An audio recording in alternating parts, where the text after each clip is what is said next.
So I got this hammock done, and it weighs 1 pound 7.30 ounces, or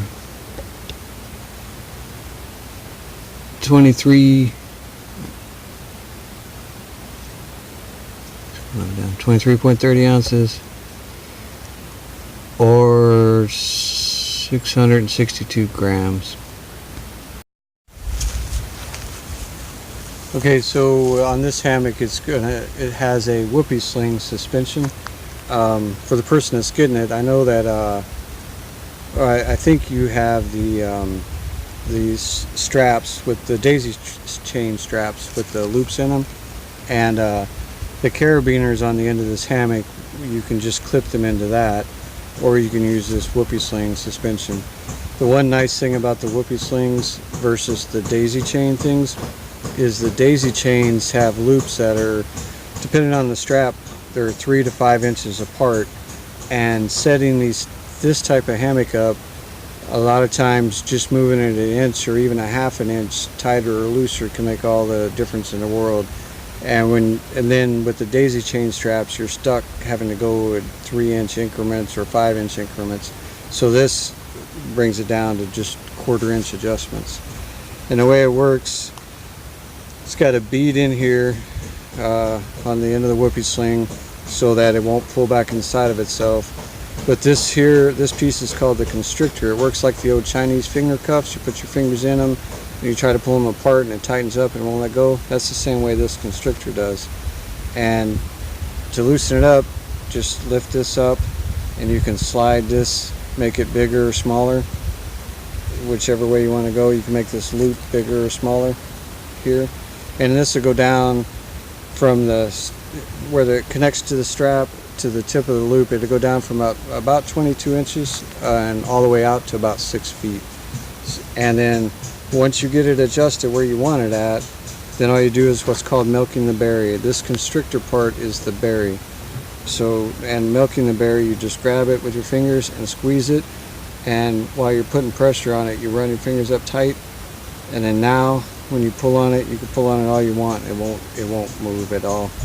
And then to loosen it up again, just take this tail end of the constrictor and lift it, and then it slides real easy. That's how a whoopee sling works. And like I said, if you get the hammock and decide you don't like the whoopee slings, you can still clip the carabiners onto the end of a daisy chain.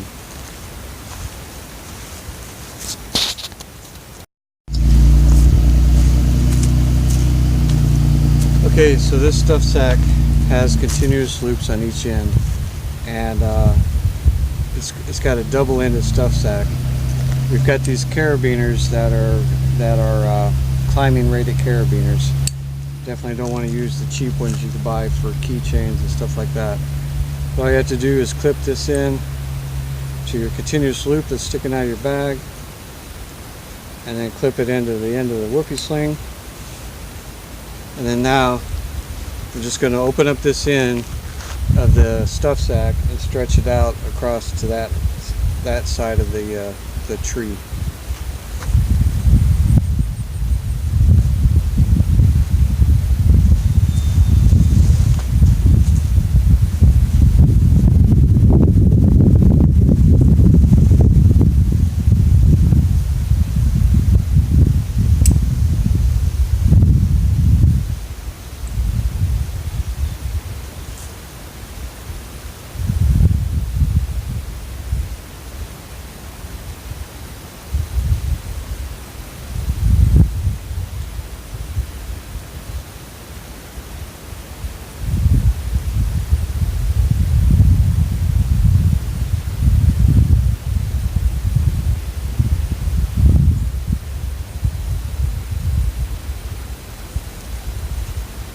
Alright, I got that adjustment done, and doing the same thing down here. I'm going to shorten it because it's a little too low to the ground right now.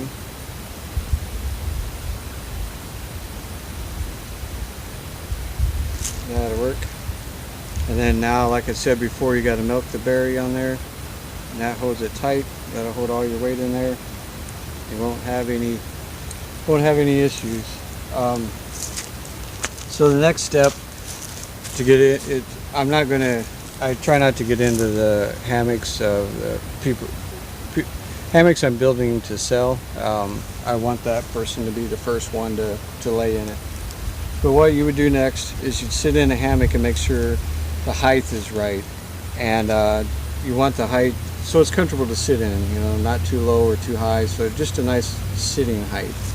And then when you get in it, you'll check this ridge line and show you what you need to check on the ridge line.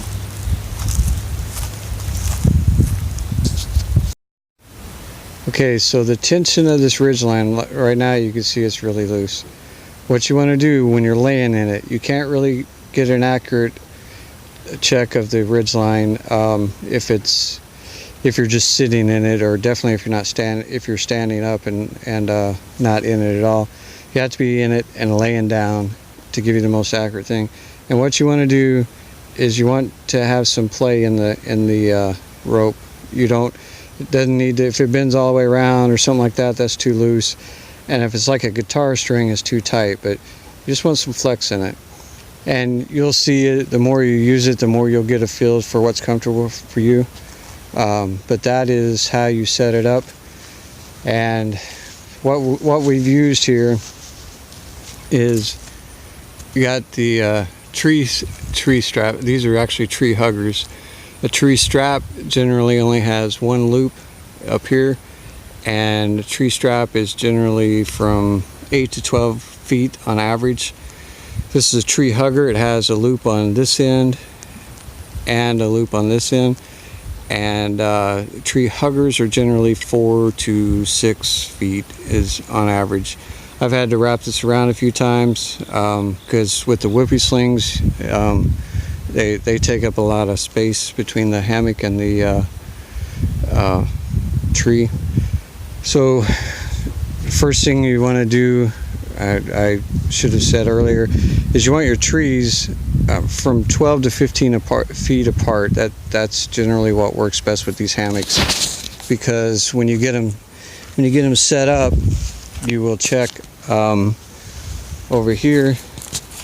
What you want to look at is the angle of this rope here, and it should be at a 30-degree angle. And the way you do that, the way you determine that, is you step back, hold your hand out like a gun, have your index finger parallel to the ground, and then your thumb facing up just like you would a pistol, and see how it kind of touches the tip of my index finger and the tip of my thumb.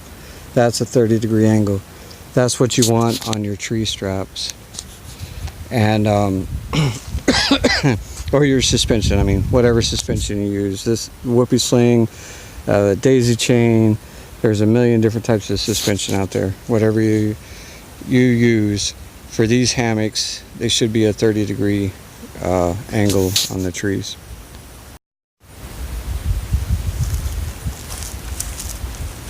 And the reason you want a 30-degree angle on these the suspension coming down is if you put a 150-pound person in this hammock right now and it's got a 30-degree angle on your tree straps or your suspension, that means you're putting about 150 pounds of pressure on the hammock, the ridge line, this is the ridge line, and your suspension. Now you take the same 150-pound person, and as you lower this 30-degree angle and make it more of a 90-degree angle, you're adding more and more weight to the point where that same 150-pound person can be putting 12 to 1,500 pounds of pressure if you have these straps straight down at a 90-degree angle. That's something a lot of people mess up with cheaper hammocks. They don't want them, they don't want to lay like a banana, so they try to just stretch the hammock really tight to make it so that sag's not so bad. And then they end up putting a whole lot of weight on their suspension and their hammock and stuff, and that's why they have a lot of stuff fail. The hammock rips or something, you know, tree strap breaks or whatever. A lot of that is because of the angle that they have these at. So 30-degree angle on this is very important.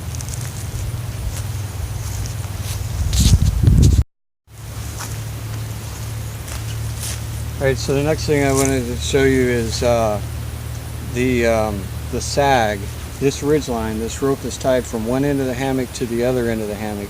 It's called the ridge line, and that's what creates this sag. See how it looks like a smiley face? You know, a happy hammock makes a happy camper. This sag in here allows you to use the full width of the material, and these hammocks are 11 foot wide and about 58 inches, 11 foot long and about 58 inches wide. And that allows you to lay in these diagonally. The typical hammock is 9 foot long and about 4 feet wide, and you can't really lay in them at an angle. And the straighter you are in the hammock, the more you're laying like a banana.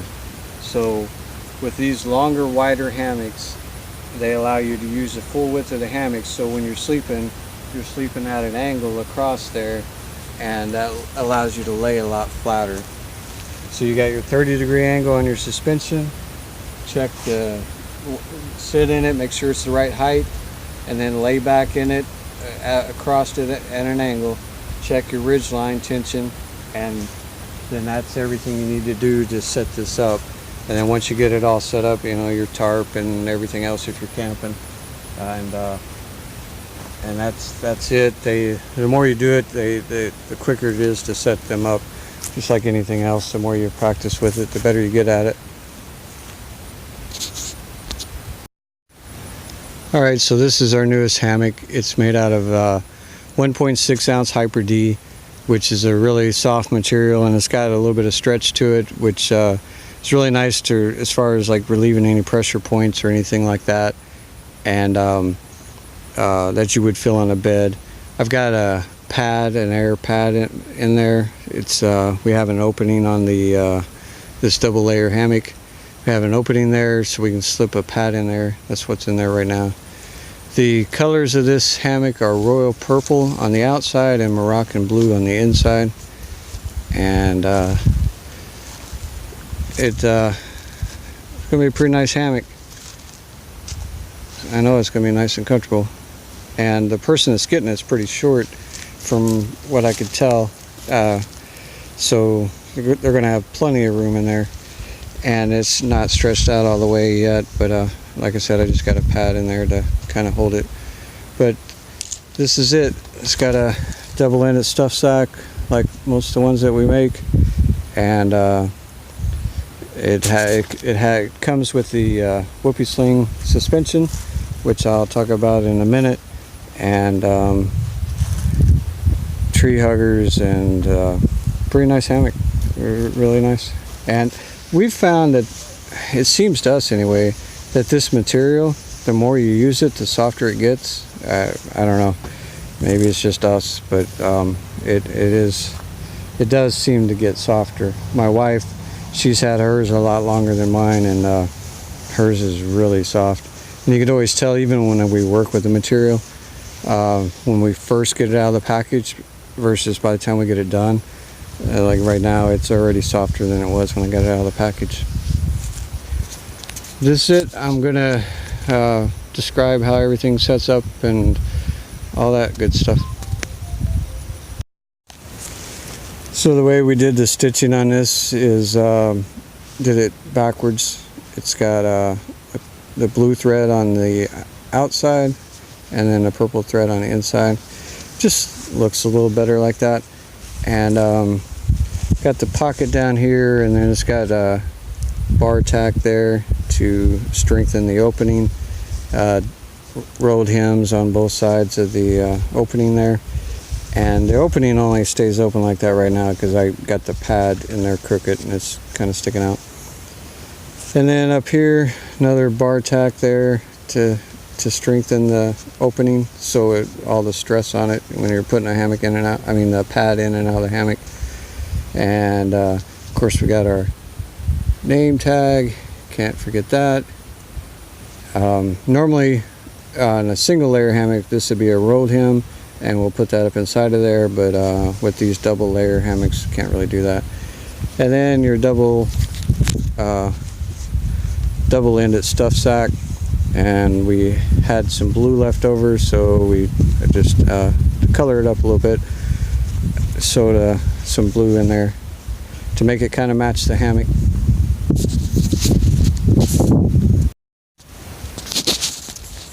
All right, now to show you a little bit what we got here. We got the ridge line, it's a whoopee sling. This whoopee sling is made with 1/8 inch Amsteel. It's Amsteel blue, it doesn't matter what color it is, but it's Amsteel blue. This has a weight capacity of about 2,500 pounds.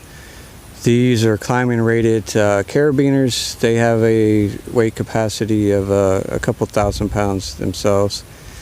These are continuous loops. It's not just a loop with a knot tied in or something. It is one continuous loop. My wife does all the weaving on all these. Anytime you tie a knot on a piece of cordage, it reduces the strength of the rope by a certain amount. There's a lot of factors that vary into how much it reduces the strength, but it does. So these are weaved back inside of it themselves and have a Brahma lock on there so they won't come undone. And they run here through the channel, the 2-inch channel that's in here in the hammock. Same way with the ridge line, they have a little loop that clips over the continuous loop there, and that's all woven the same way as the continuous loop is. And my wife does all this.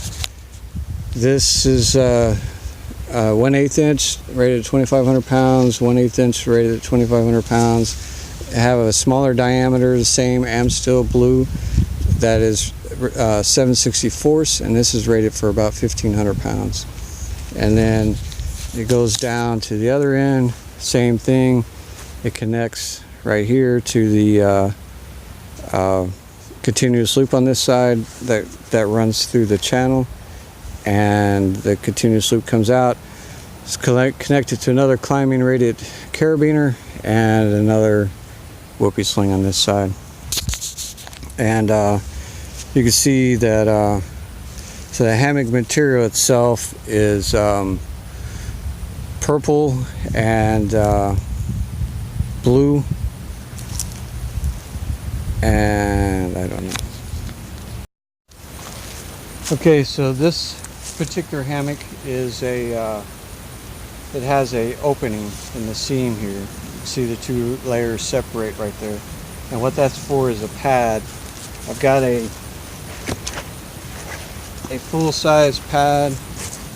It's about 6 foot long and I don't know, 26, I can't remember the width of it, but pretty wide. It's a standard full-size hammock, pad.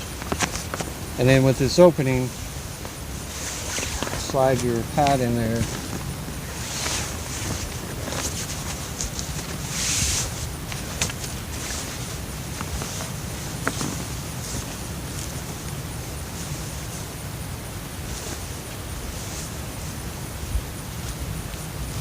And then now you've got a pad in there for insulation. For those of you that are watching this that don't know, with the wind going underneath the hammock, if it gets down below 70 degrees, you can start getting cold pretty quick. So you need some kind of insulation. You can buy an underquilt, but underquilts tend to be expensive. And a lot of people that camp in hammocks have been camping in tents. So going from a tent to a hammock, they already have a lot of the gear. Like a lot of them will already have the pads, so it's just a lot cheaper, especially when you're starting out, to just have a pad in there. If you lay the pad in the hammock itself, most people have a problem with it moving out from underneath them during the night, and then they wake up cold and they got to get it readjusted, and then later on they wake up again, and same thing. So putting it between the two layers, what it does is sandwiches it in there and holds it in there tight, so there's less of that going on. And some people lay, like the pad right now is, you got your head right and your foot left. I tend to sleep with my head right. I'm sorry. The way this is set up, it's head left, foot right. I tend to sleep with my head right and foot left. So you'll just have to see which way is more comfortable for you. But once you get the pad in here, you can spin it around whichever angle you want it at.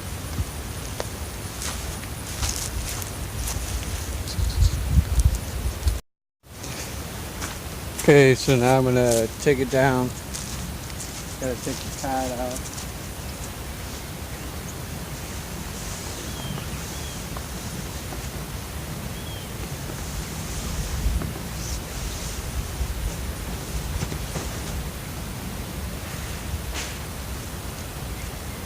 And then just unclip the carabiner.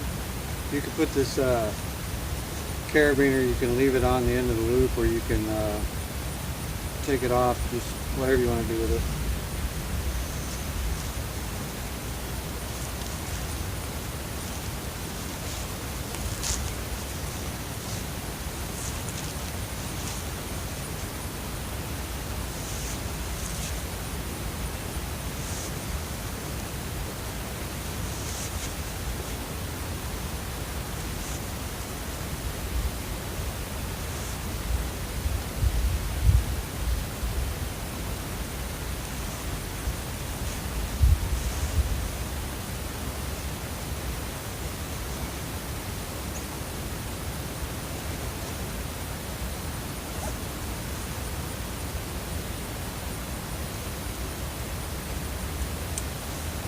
And that's it.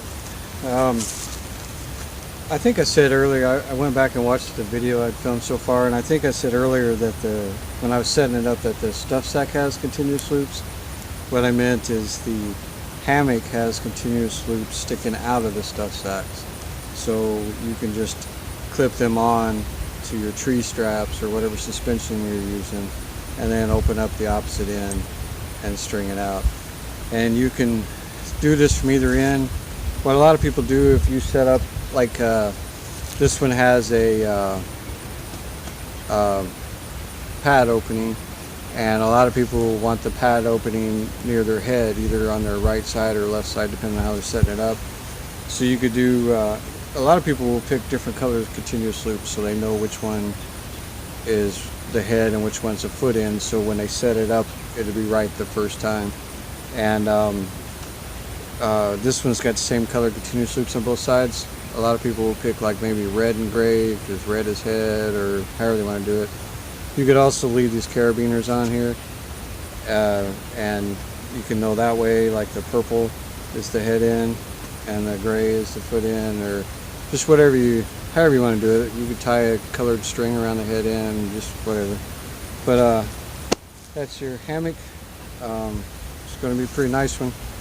And the bag stuff sack is pretty small, but they really compress down quite a bit, and they can flatten quite a bit, so they'll fit in some tight spots in your backpack and stuff. It's just a big bag to make it easier to stuff when you're putting it away. That's it. It's done. We're gonna get it in the mail, and gotta go build another one tonight. So we'll get this in the mail, and it should be shipping out Monday. Thanks.